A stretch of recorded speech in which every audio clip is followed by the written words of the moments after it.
we don't share the same faith. I'm a Christian, you're a Hindu, and you've centered your campaign on truth. Yes.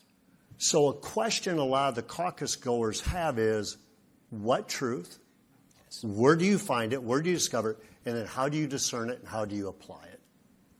I think it's a question I'm grateful for, Bob, actually, because we have gone to probably hundreds of events across the state, and we get a lot of questions on policy, and it does feel like a bit of an elephant in the room. And so I'm grateful for the chance to talk about faith, actually. My faith is what gives me my freedom. In many ways, my faith is what led me to this presidential campaign, actually. I'll tell you about why. But let me just tell you about my faith. I haven't talked about this on the campaign trail yet. I'll tell you my faith. I'm Hindu. I believe there's one true God. I believe God put each of us here for a purpose. My faith teaches me that we have a duty, a moral duty, to realize that purpose, that we're God's instruments. He works through us in different ways, but we are still equal because God resides in each of us. That's the core of my faith. I grew up in a pretty traditional household. You'd certainly call, I think, a traditional household. My parents taught me family is the foundation. Respect your parents. Marriage is sacred. Abstinence before marriage is the way to go. Adultery is wrong. Marriage is between a man and a woman. Divorce is not just some preference you opt for. That when you get married, get married before God, and you make an oath to God and you make an oath to your family, that the good things in life involve a sacrifice, that there's more to life than the aimless passage of time. We're here for a purpose, and we pursue that purpose. Now, is that a foreign set of values? Is that a strange set of values? I think it is if you look at parts of America today. I mean, turn on the TV. Go to the movie theater.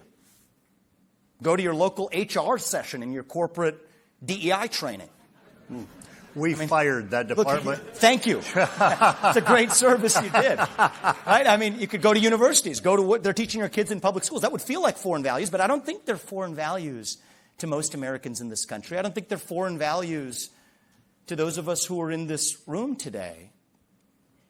And that's what I would say is that, so I learned this. I went to Christian high school, St. X in Cincinnati. What do we learn? We read the Ten Commandments. We read the Bible, Scriptures class. God is real. There's one true God. Don't take his name in vain. Honor the Sabbath. Respect your parents. Don't lie. Don't steal. Don't bear false witness on your neighbor.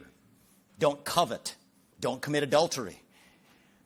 What I learned during that time, and I was a young person at that time, is that these values, they're familiar to me. They don't belong to Hindus. But these values,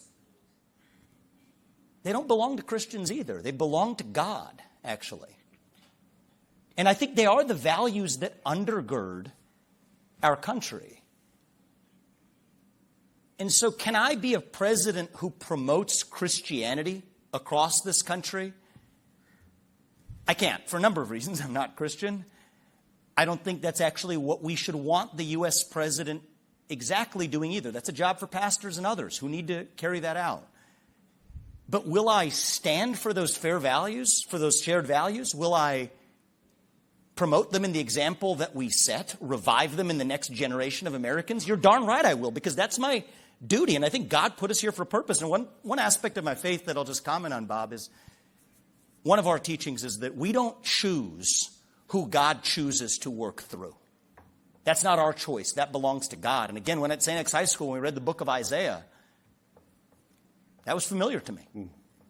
God chose Cyrus. He was a Persian. He was all the way in Persia, a Gentile, that led the Jews back to the promised land. And so we'll find out what God's plan is, and we will do our part in realizing it. But that's what led me to this campaign, called me into this, as our sense of duty and purpose. And so, yes, we are founded on Judeo-Christian values. They're values that I deeply share.